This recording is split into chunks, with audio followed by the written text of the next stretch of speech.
Good morning, everybody. Welcome to the Wednesday morning Daily Refinement Mastermind call. Today, we're going to be discussing things that work unusually well. And I have a couple of ideas to start us off. And if you guys have something that's really working well, I'd like you to share it. So Travis actually gave me a really good tip yesterday because I was kind of struggling to get going on Monday. And Monday is like my least productive day. And at least in the beginning. And now I realize why. It's because I've been hanging out with my family all weekend. And essentially my business has been at rest, hasn't been moving at all. So it's hard to like get up and kill something after you've been seeing nursery rhymes. It's like very, it's hard because business is a full contact sport. You've got to be the very best option for a customer or they will buy from somebody else. So Travis said, motion creates emotion. And I thought, that's exactly right. So this week, I've been taking my packages to the post office because my delivery driver is out of commission for the week. And when I got to work yesterday, I immediately was getting things ready and it made my whole day so much better. Got to work, immediately got to getting everything ready. And normally somebody else does that, but the just the momentum of starting my day, of getting to work immediately when I got there, carried on all the way to the rest of the day. So if you guys are on this call in the morning, right when the call ends, maybe immediately get to work doing something physical. And I think it'll trigger your whole brain getting into motion. It's almost like when Tech was doing the route and he did the sourcing before listing and photography. Sort of makes sense. You ship, you know exactly what to do when shipping starts. You go get the packages that sold. Then when you get back, if you're immediately getting into your car to go source, it makes perfect sense why the momentum would carry. So he thinks of eBay as all one thing all put together. And I just think the motion creates emotion, not the other way around. You're not going to feel good and then start working. I don't think that that's how it works. I think you start working and then you feel great. So Scott is saying in the chat, it's Monday, you need to be trained all over again. I agree with that. It was actually easier for me when I was working 7 days a week, even for a couple of hours. And I feel like a lot of high performing people that I follow, they work 7 days a week for less time. So if you work 5 hours a day, 7 days a week, that's less hours than 9 to 5. And I think the momentum would be much easier, much easier. So doing all that work before your family gets up also tremendously works, because once the whirlwind of your life starts, family, kids, interruptions, it's really hard. But in the morning, usually you can get your work done. Priscilla, do you have a question? Yeah, it's unrelated though. I just Go parked in ahead. the trip route. So what things are going well is the photo station. I love that. I love therapy. I just I use therapy on all platforms. Like I wish I had discovered that sooner in life. And thank you for this group. Sales are okay. I mean, I'm getting, yesterday was a really low sales, but overall sales has been great. And I met my goal not to find a part-time job. The only thing that I have such a difficulty, and laundry is great. I mean, that advice on laying your clothes, wait 30 days, amazing. I mean, I that's just genius. I wish I thought of that. Um, One thing that I'm really having a hard time is still sourcing. So, um, I mean, I sourced like 30 days straight. I've been putting that as my number one thing. I feel like that would that would elevate my reselling game.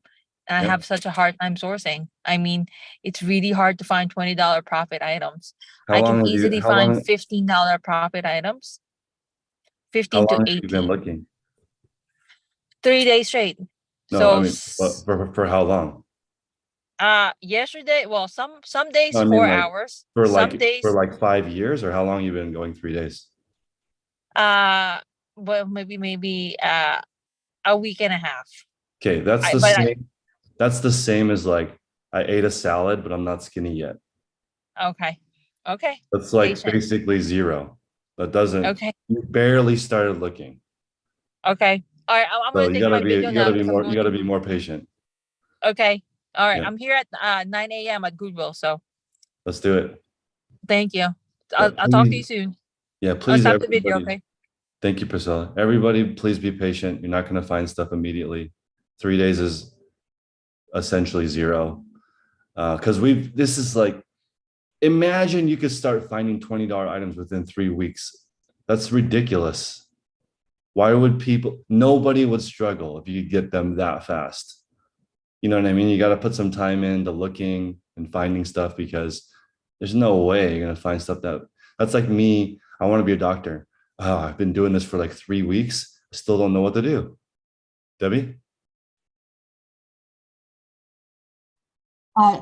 Several years ago, I was having a problem running my online store and keeping my house clean. So I stumbled upon this, it's called Fly Lady system, Yep, it's a good one. 15 minutes a day. Well, one of her tips is put on lace up shoes first thing, and it signals your brain that it's time to go to work. Yep. And I've been doing that for years, and it works.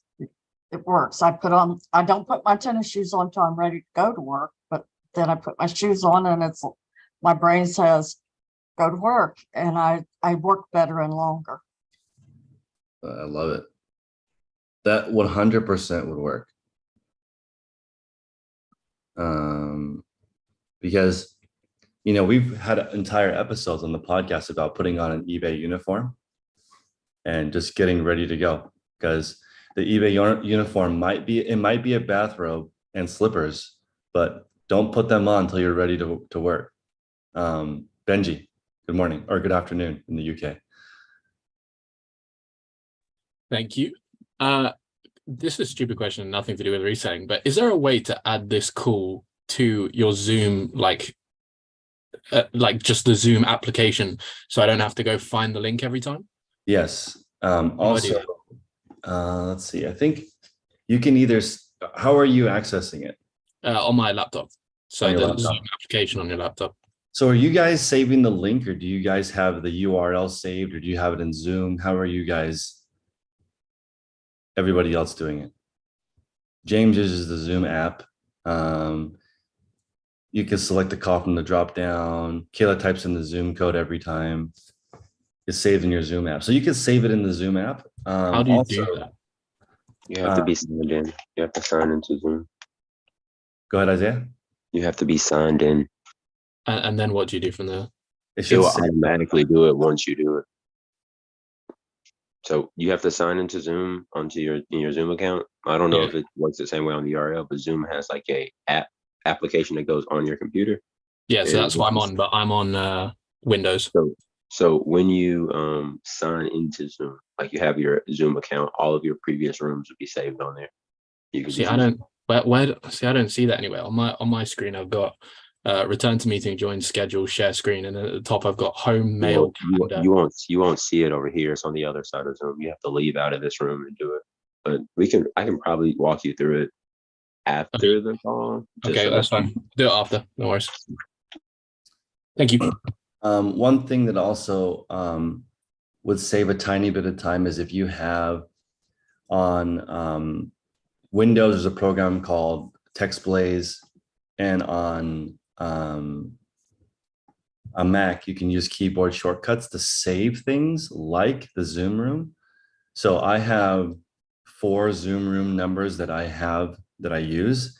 And so I use Z1, Z2, Z3, Z4 as those 4 rooms. This one is Z1, and it'll type the number for me. So you can do that in your thing. And that's probably the best use of text shortcuts is your phone number, your address, your name, Zoom rooms that you normally use, maybe some basic customer service. Other than that, you don't really need to use shortcuts, but things that you use all the time, like your phone number, address, that kind of stuff. Keyboard shortcuts can save you a ton of time over the years. And Diana has memorized that. I have too. 611-979-1816. I've been using this Zoom room since 2017. And because of this call, I don't have an issue waking up early. because I'm just used to it. I'm actually having a little bit of difficulty getting used to sleeping longer. Now that Henry sleeps through the night, it's been a little different trying to figure out how to sleep earlier. My body's not used to it yet. So Lisa's saying when she types a 6, it pulls the rest of it up. That definitely makes sense. So anybody else have anything that's working for them?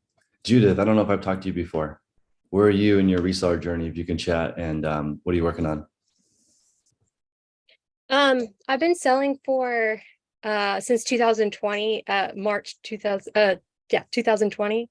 Okay. So I've just been trying to get better and better. I would listen to your YouTube before I joined last year. And as far as the sleep is, what's helpful for me is, if you can hear me, I'm kind of in rural Texas, so sometimes the internet's bad, but It's okay. can you hear me? Mhm. So the sleep calculator has helped me. Okay. It is sleeping in increments of an hour and a half or 90 Yep. minutes. That has changed my wake up schedule, because like if I can get it down to waking up on the sleep schedule, I have no problem getting up It's okay. and just feeling great in the morning. If I'm off a little bit, it totally slows me down in the morning. So that's something has really worked for me, because I've always been a slow starter in the morning, but I do get up early. So as far as me and my path, my son just started public school. So he rides the bus in the morning, and Nice. that has been awesome. So we're like a weekend. It has transformed how much time I have to resell. So like before, he was going to Montessori school and I was having to drive him, and I was spending about an hour and a half there and back just to drop off, or Nice. even longer sometimes. So being able to get up like at 5 and then get him out at the bus stop at 6:18, 6:20, and then being able to immediately know where I need to go, which is photos, because I don't really like doing photos. And then also getting an early start to get to thrifting in the morning, because my thrift store opens at 9. So and it takes me about 45 minutes plus to get there. So I have a drive. So I'm trying to create a new schedule based on this optimized Judith, it's really great. Really? The only problem I'm having right now is I don't have a bank yet. I went on vacation and it really slowed me down, got rid of my bank, and I'm having a problem with that. But I realized, like, I did a new budget, and I realized I do need to make more money based off this summer was slow after I got back from my vacation. Got it. So I upped my stuff to 13 recently because my sales finally got back to Nirvana, which was 10. I was doing 10 a day for a very long time, and that was working. So I was at Nirvana for a very long time, and now I'm like, I think I was shy at stepping it up because I didn't have a bank. But with my newfound time, I feel like I just need to go for it and just start a goal and not be shy about it, and then continue to try to work on the bank at the same time. When you said your budget is higher, that's like your monthly bills? Yeah, like so I'm kind of like, I'm a newly single mom as of like January. So I was had another income coming in before, but now I'm on my own. But my reselling is strong enough to pay my bills and then some. So and I'm trying to do the save 50%, like the sort of the Chinese method. I'm trying to do that as much as possible. So I'm trying to save money in an emergency business account, and then also whatever I have left over goes to retirement investments and emergency fund, new car fund, that kind of thing. So are you okay with me setting the goal for everybody at the income being twice your your budget? Um, Or do you feel like that's a stretch? no, I don't feel like that's a stretch because I have such a low cost of living. Okay, Uh, great. so I feel like I do need a little bit of a push because yeah, I was just being shy before. I was at Reseller Nirvana for a very long time and I should have pushed myself a little bit. But as far as now, I actually have more time. Before I was running thin on time. So even with 10 a day, it's crazy. My son, requires a lot of attention and I have to do all of the household stuff. I live on 2 acres, so there's lots to do around here. So, but I'm at a point where I'm ready to move forward and make some money so I can actually, have more like money for myself and investments and stuff. Okay, this is really good because I'm gonna do a little bit more. Judith 2.0 is coming soon, right? So this new version of you, which I like because I feel like I'm gonna make a little bit more content on what you're talking about because it's so real, which is like making your bills, figuring out how you can pay your bills, and then figuring out a little bit more so you can save some. So there's a couple of things here. One is if you can live on like 30% of your income, which is that's aggressive because that's making 3 times what you need, what your budget is. But if you can do that for 10 years and invest the 70% savings and then not upgrade your lifestyle, you can essentially retire in only 10 years. So if you guys are listening right now and you want to retire in less than 10 years, essentially you'd have to make 3 times your income and then not upgrade your lifestyle when you're done, and you could kind of coast on that for a while, but or maybe forever, depending on what it is. But it's important to realize because Brandon just asked me, when did I 2x my bills? Now this is very interesting because you guys have been following me. Some people have been following me for a while, but I got married in 2019.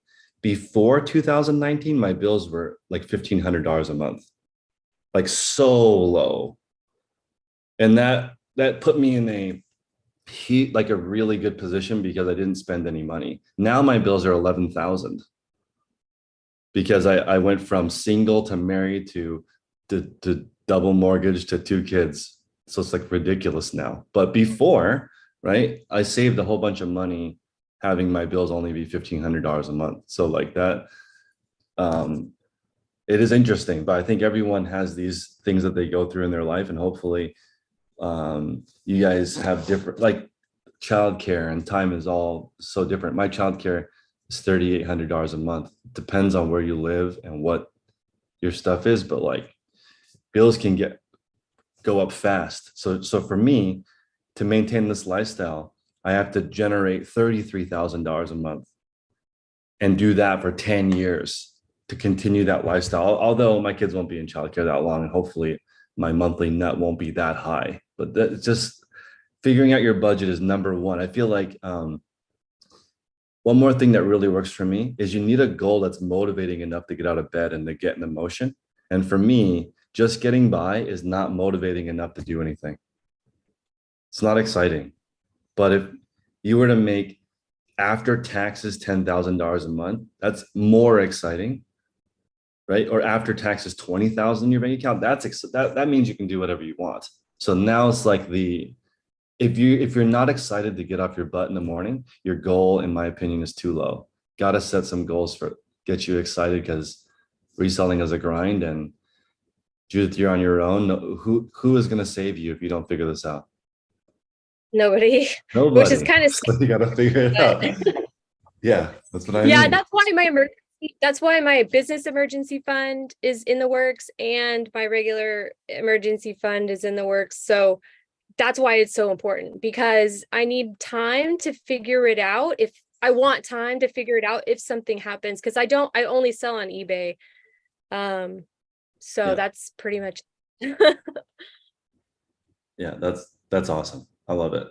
So that, and people in the chat are talking about the power of savings. Indeed, 70% savings rate is the most common early retired person trait.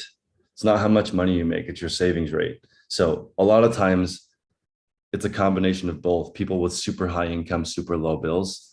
When I met Beat the Bush, he was making $20,000 a month and his overhead was like $800 a month. So like, how fast do you retire when you're making 20 and spend 800?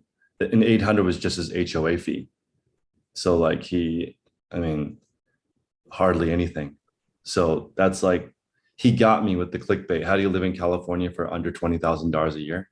I was like, how? And then watched his video and like, he just paid off his house in his mid-20s here and then just retired. Cameron, what's up? What's working? You're on mute. Yeah, no worries.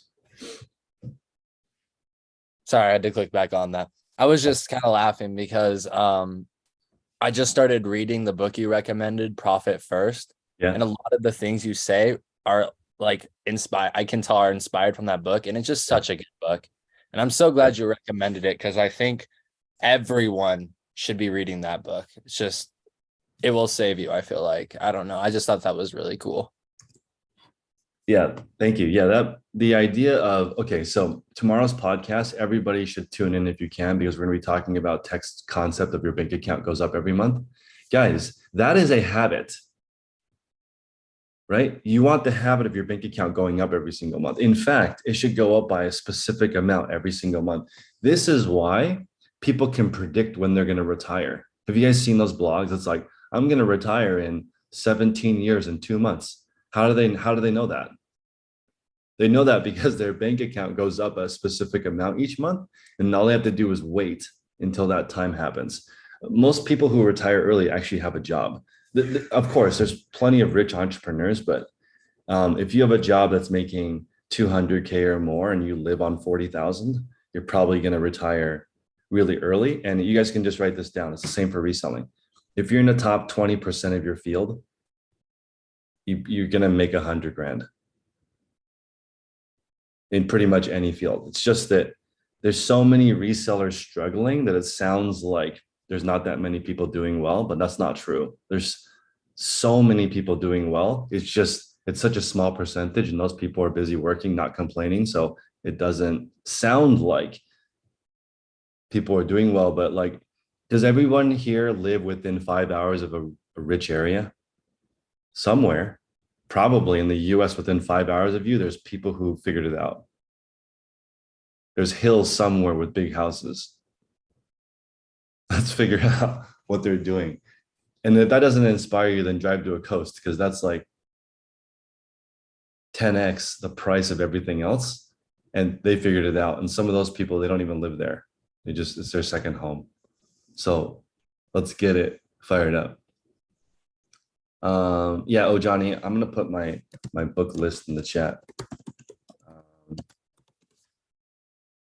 So it is unusual that rich people live on a hill, but usually that's the case. I know in some countries it's the opposite. In some countries, the rich people live in the center of everything, and the poor people live in the hills. Not usually in the U.S. But recently, I told you guys I got a bike, and I've been riding around in the rich neighborhoods. That works. 100% works, because I want to move into the nicer neighborhood. So if you guys go there and you're like, how do these people live here? How does this work? Right. And then I biked past that. There's a house here that it's like $16 million. And I'm like, how is that even possible? How do people accumulate enough money to buy? The property tax is like $20,000 a month. How did people figure that out? Somebody figured that out. Somebody lives there. Chris, my friend married a multimillionaire. He's an aerospace engineer. His grandfather invented bolts that go on airplanes. Yeah. So they have in Hermosa Beach, they have like a $25 million house that sits empty. Only the gardener and the parrot live there because they all fight over the will. And it's 23 mil on Hermosa Beach, right on the corner, up in the hill, obviously up on the hill. And it's empty. So rich people have money from their grandparents. Like some rich people are rich from their grandparents. That's true. That's not true. In the United States, though, most millionaires are self-made. Of course, there are some people that are not, but Dave Ramsey has beat this topic to death. 75% of millionaires are born with nothing or worse. So like, it only takes around 15 years to become a millionaire starting from zero. If you just do what tech says and every single month your bank account goes up, then you will learn that's the right habit. But a lot of people here, to be honest, including me, you get used to your bank account being the same. Everyone here know that? Like if a month goes by and your bank account is the same, that's a habit. If 2 months goes by and your bank account doesn't change, that means you have the habit of staying in the same place. You might actually self-sabotage. You might start getting some traction and your body's like, uh-oh, this is working too well. I got to watch some Instagram.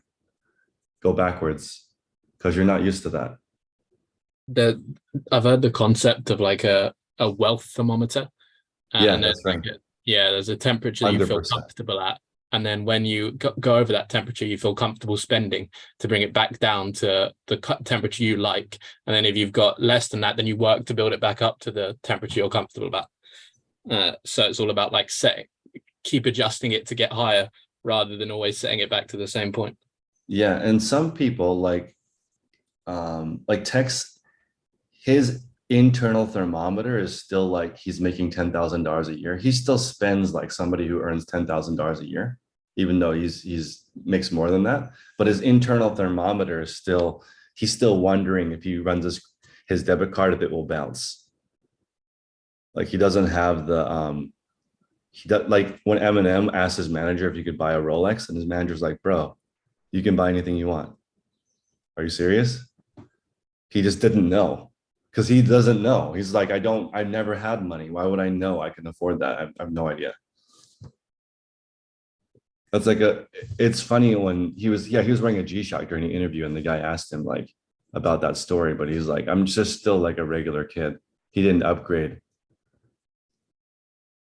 Anyway, it's just interesting thinking about the habits, and the habit of your bank account going up is the best habit ever. Right, Blaine? Everyone has.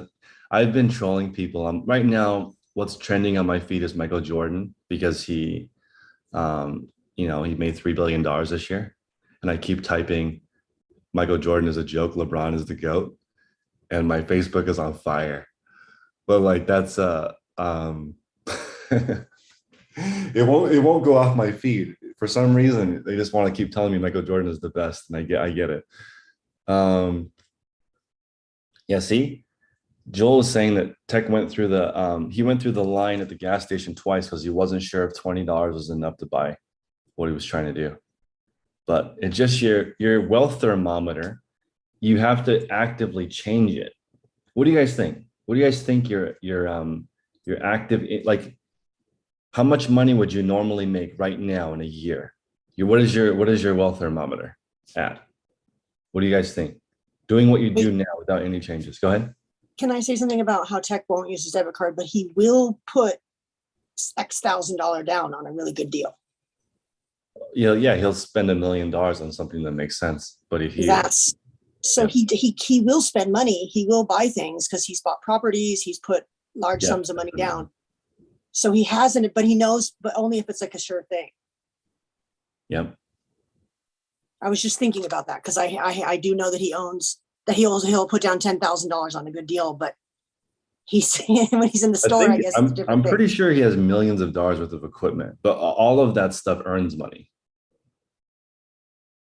You know what I mean? Like and I've been thinking about that too. Like as an example, the shipping table that I bought, it was expensive, and I could have made it myself, but the one that I bought, I can replace easily and it will last forever. And it made shipping way faster.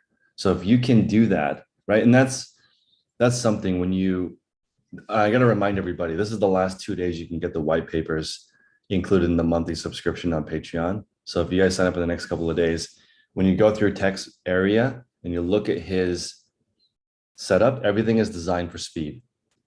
So if you can do things without any wasted time, you can make more money.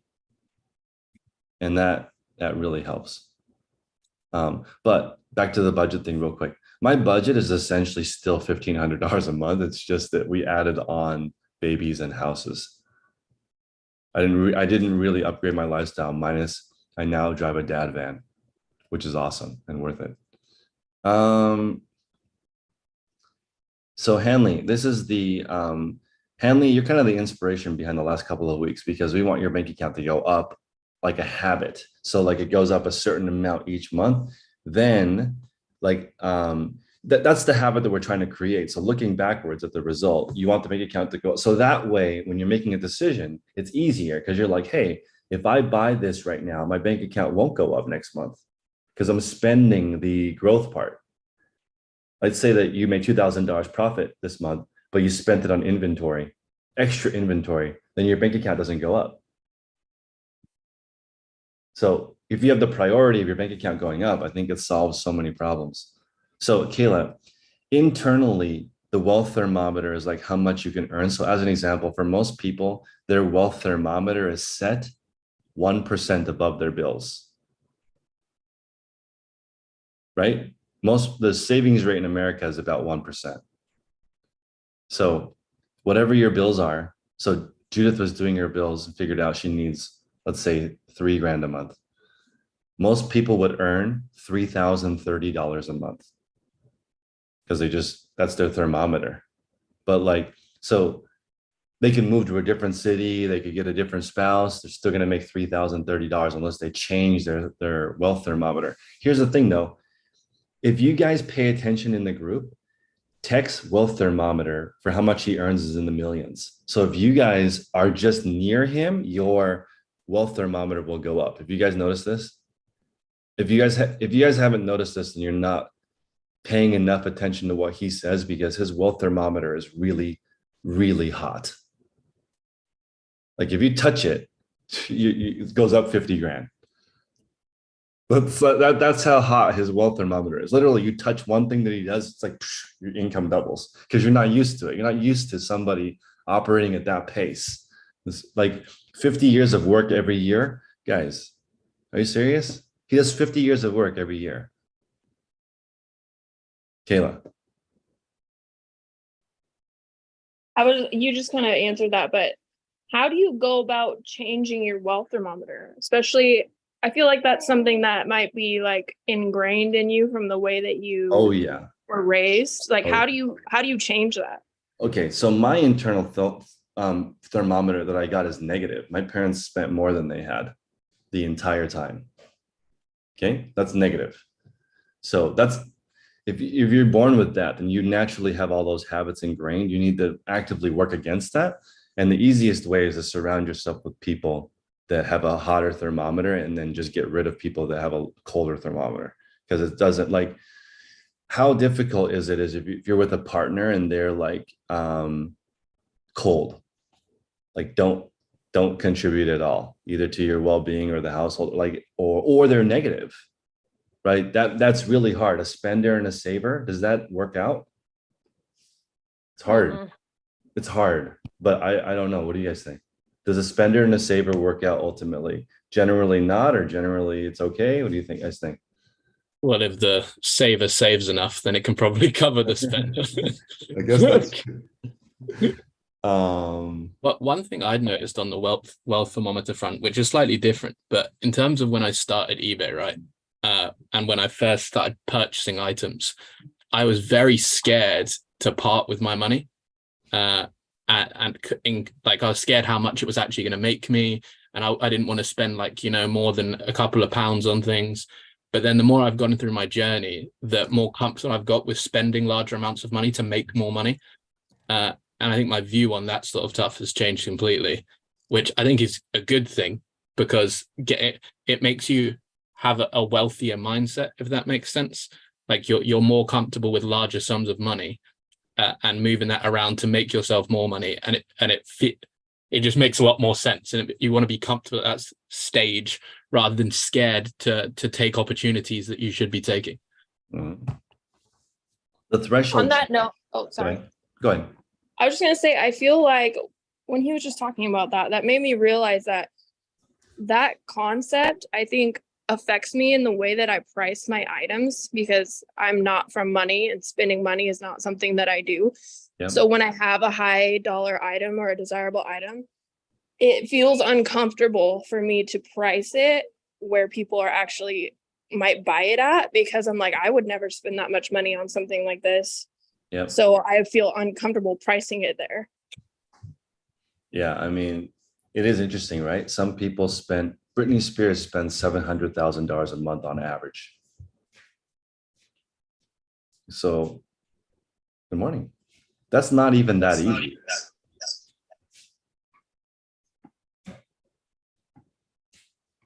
That's $20,000 a day.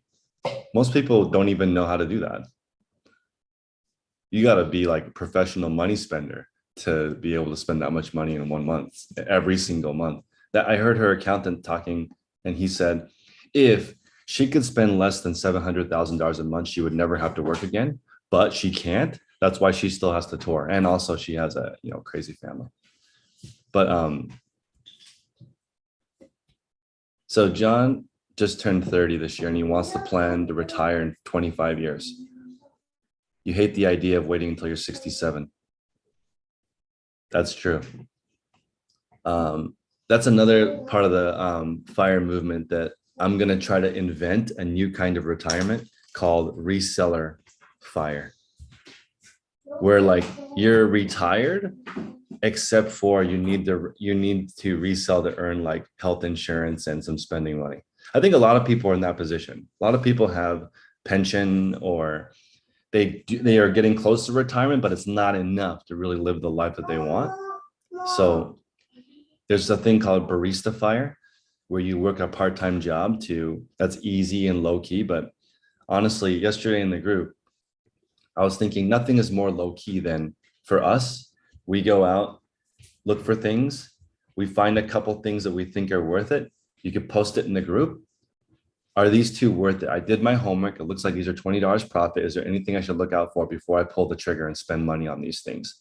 Wait, do some research while you're waiting. Half an hour later, get some results, buy it, go home, list those items that you just bought, ping in the group. Hey guys, what do you think of my listings? I put my homework in. I think I'm going to get $20 profit on these 3 items. What do you think? Get some feedback. What is that? You spent like $5 an item times 3 items, and you're pretty much guaranteed to succeed. We can skip that 90% of entrepreneurs fail and just be 100% success no matter what.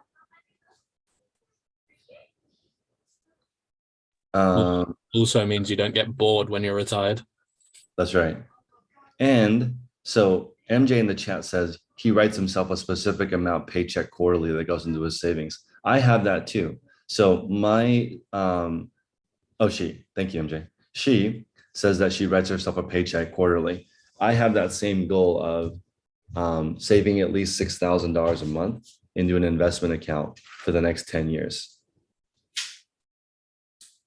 Because that's 720,000 into that account, then it should be $1 million by the end of 10 years. That's money working for you. Do you guys know how hard it is to make $280,000? It's ridiculously difficult. Imagine not having to do anything to make that. Right? So to give you guys an idea of that, at $20 profit an item, that is 10 items a day extra. Okay, maybe everyone should write this down. If this is not inspiring, I don't know what is. If you can add 10 items at $20 profit to whatever you're doing right now, that's an extra $1 million in 10 years.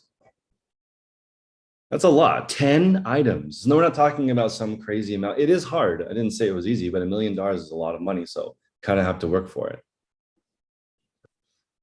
So Sally, there's this Japanese concept. I forgot the word, but maybe you guys can help me find it. But it's called, instead of retirement, it's called living with a purpose, for a purpose, right? So you can get to the point, Igaki, thank you. So that term, instead of retirement, when you get there, Igakai, yeah, whatever that word is. That word, if you want to get to that point to where you're there and you're only living with purpose, that's better. But I mean, we're all trying to get there too. I know people who are retired and they work more than they did when they were not retired. Just that's their purpose. I just think retired is so subjective. It puts an age indicator on it. And it really isn't an age indicator because there are old people who don't want to retire and there are young people who want to sit around and watch TV. So it's really be in a position where you have the choice of that. And that can either be because, gee, I've reduced my lifestyle to where I can live on my Social Security, or I bet it can mean so many things. That's why I kind of, retirement is a real sticky word, slick word. Yeah, I agree. Also, guys, the listing party, I'm going to put the link in the chat for everybody. On Fridays, what I would like to do is potentially start setting up some meetups because people want to start coming. So if you guys want training and you want to come and list and photograph and do stuff in my shop, I want to try to get 4 people to come at a time to do that because it's way better. When I did the events and we had like around 4 or 5 people who came, they're free for anybody in the group, no charge. If you come, it's really cool to watch other people list and photograph and compare it to how you do it. It's awesome. It's not as cool, and I don't have that much time, so I don't want to do one person at a time, but if we can do groups of 4, that would be awesome. Come, we'll do it together, and it'll be fun and interesting. We'll have lunch, and I'm going to work on my thrift route, and that's what I'm going to kind of do. Sally is my retirement, because here's the thing. Is looking for cool items that are guaranteed to sell really work? I think it's pretty fun. If you go find, like, selling stuff that sucks is not fun. I don't want to do that. You guys, people say I want to quit my 9-to-5 because it sucks. Selling bad items is, that's your 9-to-5 right now for a lot of people. So let's get your 9-to-5 out of the way, selling your bad items, and then let's get to selling the good ones. So iPhone, it's something like if you live on 30% of your income and save 70% on your income, at the end of 10 years, if you invested into something that makes 7% interest, then at the end of 10 years, you can continue that lifestyle forever. That's the basic math behind retiring in 10 years. But a lot of people, because I heard that when I was in my 20s and I didn't understand that you could live on that little. I didn't get it. And I live in California, so I really didn't get it.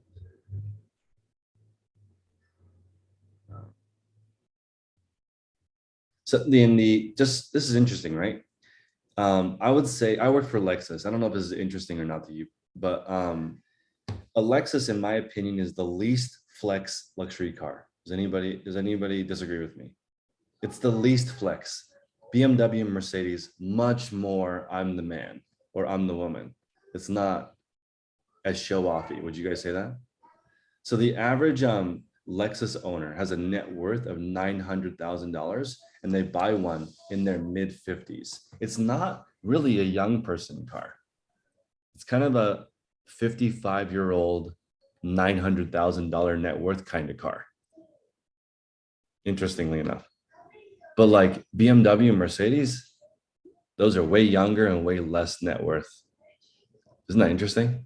Like a 3 Series owner is usually 30 and net worth maybe 100K. So interesting. Benji, it does depend on the car, but we're just calling the brand on average. The brand on average, Lexus, is pretty bland. It's like an upgraded Toyota. Of course, there are some Lexuses that are really fancy, but the majority not really. But BMW, there's people who make 30 grand and they buy an M3. You know what I mean? I think it's weird because it's perspective. It's like, how often do you see how often do you see a nice new Lexus versus how often do you see a standard BMW or Mercedes? By that, I mean, I probably see more cheap Mercedes and BMWs that people are driving because they want to look cool than people driving newer Lexuses in good condition that are definitely way more valuable and luxurious than the cars the BMW drivers are driving. Whereas I rarely see a very nice new year BMW. Yep. Compared to what I see. I see a lot of nice Lexuses around compared to, you know, just people trying to look good in a BMW or an older BMW or an older Mercedes. That's right. It's really interesting looking, and the average, get how crazy this is. The average Porsche owner only has 30 Facebook friends on social media. Like hardly, they don't talk to really anybody. They just talk to people who are doing well. Who stalked all these people? Like because when I worked at a car dealership for 4 years, and then after that I did a Facebook marketing company, and I was like learning about all the people that I was selling cars to and talking to other people.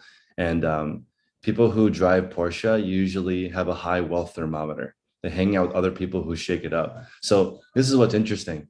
The people who have Porsches actually have more FOMO because their 30 friends also probably have Porsches. So okay, this is the reason why I'm mentioning this. I was doing Facebook marketing for dealerships. And when I worked for Performance Chevrolet in Sacramento, the guy told me, you need to find me 71-year-old guys. Okay. Because that's who buys Corvettes. I want to be the #1 Corvette salesperson, dealership in America. So you do your marketing, get me all the 71-year-old males to come to my Facebook page and buy a car for me. And I was like, I cannot believe that's the demographic. Corvette, 71-year-old guy is the normal demographic that buys that car. It's that specific. Anyway, so it just, whatever you're trying to sell, guys, you guys know that I'm primarily selling women's clothing from 30 to 50 years old. That's my demographic. When you figure out you're right, who you're trying to serve, makes it a lot easier for what you're going to buy. Right? Easier to understand your customer.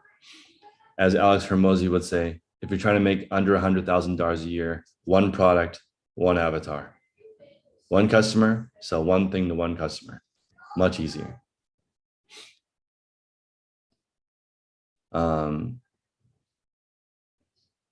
Yeah. Very interesting.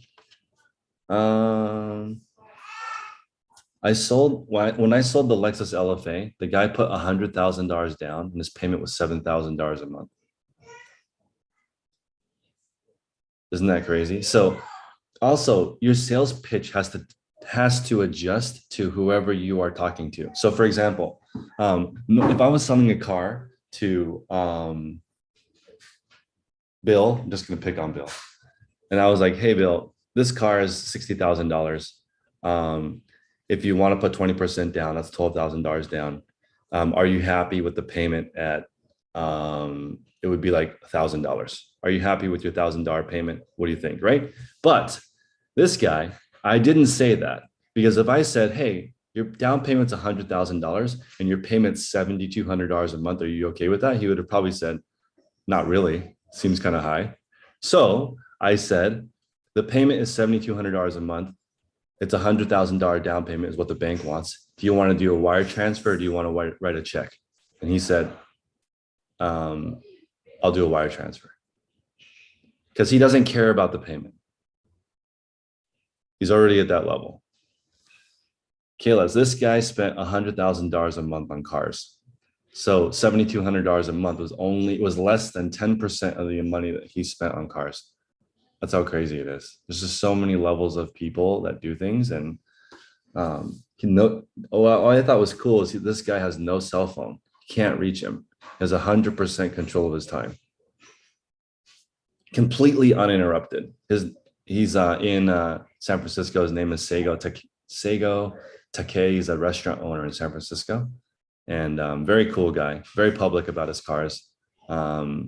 He has the Lotus Esprit that drives into the water for James Bond. Like, he has all these cool things.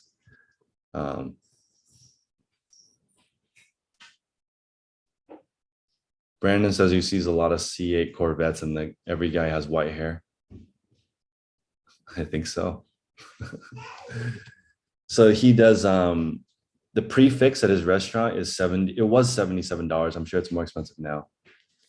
Kayla, so he, this is his schedule. You guys ready? He gets up at 4 like almost 5 o'clock in the morning, like 4:45 in the morning. He goes to the farmer's market with his wife. So he is a sommelier and his wife is a Michelin star chef. So they wake up in the morning, they go to the farmer's market, they pick the menu because the menu is whatever they want to cook for you today. It's not, you don't get to pick. $77 when I talked to him, it was $77 per person. And they did 2 cycles of tables per, I don't know what those are called, 2 rounds of dinner. So like 6 and 8 were the services, 2 rounds. The wait was about a year to get into his restaurant. $77 per person was the prefix menu.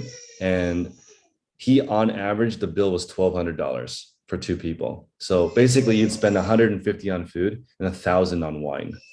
That was how he made his money. And then they go to the farmer's market to pick the ingredients. He and his wife design the menu all day until around 12. They don't cook the menu, they just design what happens. And then maybe she'll make the first one. And then the rest of the team makes everything else exactly like that. And then they do the 2 services a day. And he's off on Monday. And he does that 6 days a week. So he basically works a lot. So on Monday, he goes to the track with his cars. That's what it looks like. He made $7.2 million a year, his income. So he made, so it's just kind of crazy because $600,000 a month was his income. Because I didn't even know you could get a loan that high for a car. So when we submitted it to Toyota, they were like instant approval. I was like, really? Can you imagine $419,000 car, instant approval? That's kind of interesting. But $600K a month, works at a restaurant 6 days a week. And Kayla, I would count that as living there because he was there he started the farmer's market first thing in the morning. He was there until after service of second service was 8 p.m. That's all day. Sorry, that story just reminded me of something. Yeah. So obviously it's the fact he can charge that much is based on the fact that obviously it's a very good experience and whatnot, but people with money enjoy being able to spend on luxurious things, if that makes sense. So I was doing a zip code research, like tech the other day, and I was looking at t-shirts in my area, and someone had one listed, and the title says, "To my knowledge, brackets, the most expensive long sleeve t-shirt in the world." And he's got it listed for £50,000. Yeah. And the description was, "This is a sale of a pictured t-shirt, but it's far, far more than that. Perception, value, desire, curiosity, generosity. This is a story of love and genuine care. For now, I will leave it at that. This is art, and art is rubbish." And he's just hoping someone with money will buy it for 50,000, which I think is quite to me, that story is not good enough. Oh, obviously. right. No, but it's funny because there is somebody who sold a piece of clothing for that much, and the story is good enough. Right. So like when Lady Gaga bought Michael Jackson's old clothing, that was over $1 million, like for just a few pieces. Isn't that interesting? Like that was worth $50,000. That poem, for me, I would have maybe pulled the trigger at 50. You know what I mean? The story is great, very cute, but like not to the point where you're spending 50,000 pounds. Oh yeah, it's stupid. It's just based on the idea that wealthy people want to look wealthy, so will buy stupid things to do that. They need to. Okay, so this is one more story, and then we go to Philip and Jeff. I remember this from living in New York. In New York, there's $1,000 pizza, right? If you go to New York and you tell people this is $1,000 pizza, you know what they'll ask you? Why? Not, hey, that's expensive. They don't say that. They say why? Because they want to know what's the story. If the story is good, they'll do it. That's why everything sells. If you go to Harrods in London and you go into those crazy shopping parlors where you sit down and people sell you things from around the world, Benji, that's like that was the craziest thing I've ever seen. People sit down and spend $100,000 in an hour. like with that story, except for it's good. This is from Egypt and this person made it. Everything is just marketing. It's just marketing, but the marketing is what people want. Oh, of course. I mean, that's probably why vintage stuff sells in a roundabout way, because it's valuable and it's got a story behind it, because it's not easily accessible. So why can't we all sell something with story behind it? So it's more interesting and worth more. Those are a lot more effort though, to be fair. That's true. Philip. Hey Chris, it's kind of off topic. Are you able to hear Right. me? I'm ready. Okay, cool. So I'm gonna like, it's a situation that I'm in, and I guess kind of try to relate it to like your, I guess like environment and stuff, and see what you would say. But say, because from my like, from what I remember, you were saying that you're not the top of the totem pole for your supplier, right? Like there are No. people above you. Way got high from the very bottom. Yeah. So for me personally, like I have a supplier, and it's kind of a situation where it's like buy it all, which is done pretty well, but there's like a kind of like another party who's kind of spending reckless, which is like I don't really care. It's just I haven't been able to be buying from this supplier just because the other person is like, in my opinion, going past the point where it's profitable. How would you like approach them? I guess would you like ask like kind of what's their operation, and like say, you know what I sell. So like say would you be like, hey, if you want to sell me like your socks that you get in your lots like wholesale, like I'll pay per piece. Like how would you kind of approach, I guess, trying to work out a relationship? Because I don't want to get stuck in a whole like, a bidding frenzy and just getting emotional. I rather just let the person either like spend their way out of business or continue to buy all this stuff. So I'm trying to see how to approach them to probably get stuff they don't want. Okay, so I'm going to relate your question kind of to what Hanley is going through and what a lot of people are going through, which is like, ideally, when you go to a supplier, you're buying a specific piece amount. Like, Yeah. hey, I'm looking for 300 items per week and that meet these criteria. That's what you want, right? Yeah. But sometimes it doesn't quite match that for some reason, because you're getting to know the supplier the best you can. You'll find out this person needs 500 items sold at whatever to meet what they need, or maybe they want to sell 20 items at this amount to meet that. So it's rare that what you want and what they offer matches exactly, right? And Isaiah was talking about this too. Like, how do you, like, what if you have to overbuy to maintain the relationship? Like, and for me, I'm now learning you typically do not have to. You do not have to overbuy. You can just say, I only have this much money and I want this amount. Are you okay selling me this amount? If not, I just don't have the capacity to do it, and work on it that way. Instead of just you are buying whatever they want, that means you don't have enough suppliers.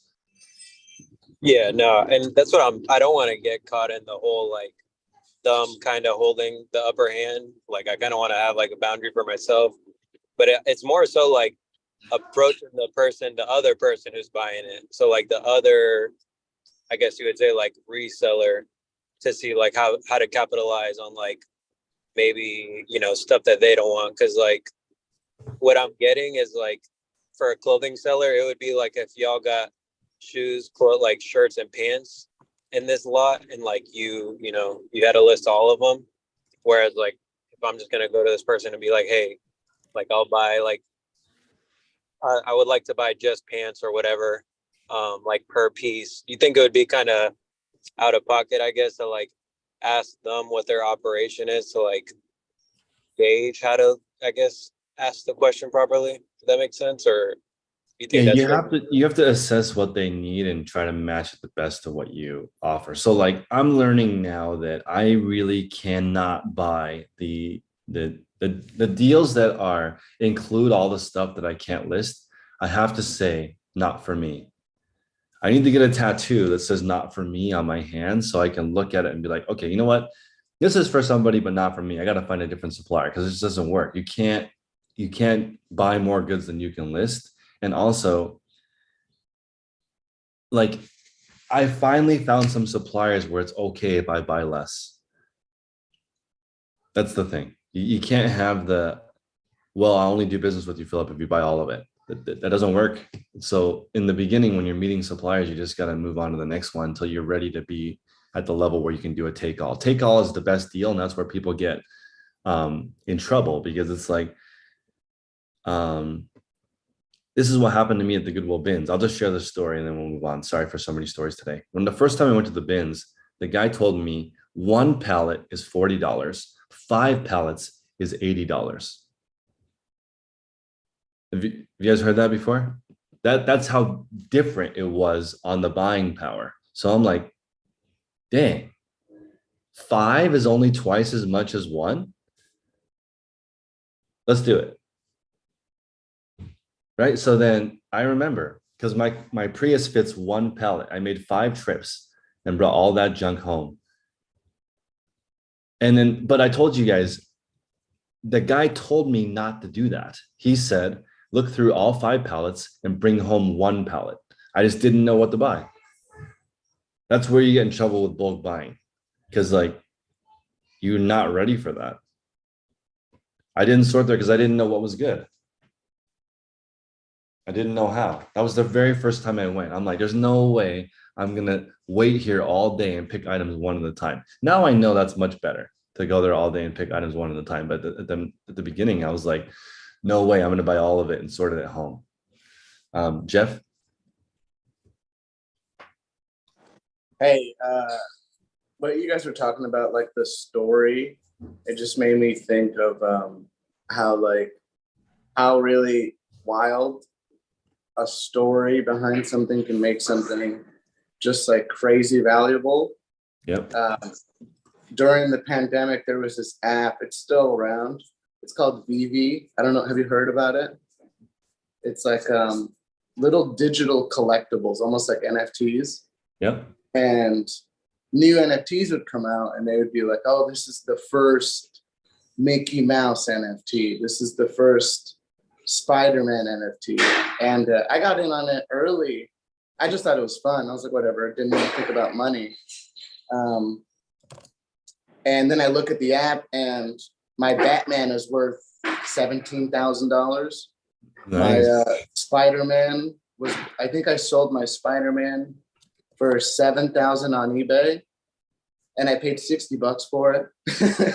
I love And it. then, but it was all like you have to be online and like, this is the story behind this. This is why this is valuable. People were going like tulip mania, like insane over these things. Mhm.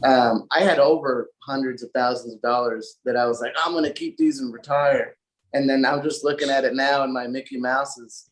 This was at $13,000 just a second ago, and I think now it's at 228. It's like the story kind of just fizzled out, you know. It was like, Wow. it's so interesting though, like Yeah, that that's- little span of time, everybody was like, the story just blew up on everything, you know, and the value went crazy. That's the tulip craze. Yeah.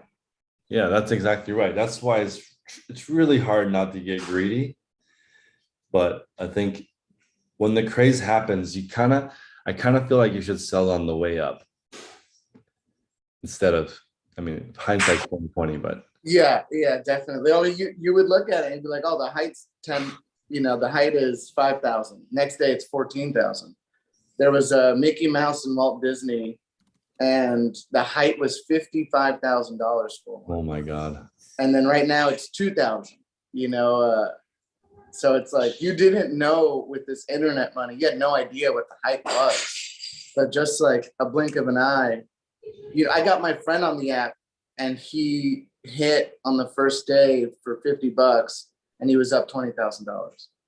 You know, just like in a blink of an eye. And it was like, I should have known that's a red flag. I should have known. It's like, oh, that's not right. Yeah, it is all, yeah, it is pretty insane. Somehow you can get out before it all gets rug pulled and you're legit. I mean, I made 7,000, so I did all right. Take the money and run. Go ahead, Benji. It reminds me of the people during COVID who'd buy like bulk of hand sanitizer and masks and stuff.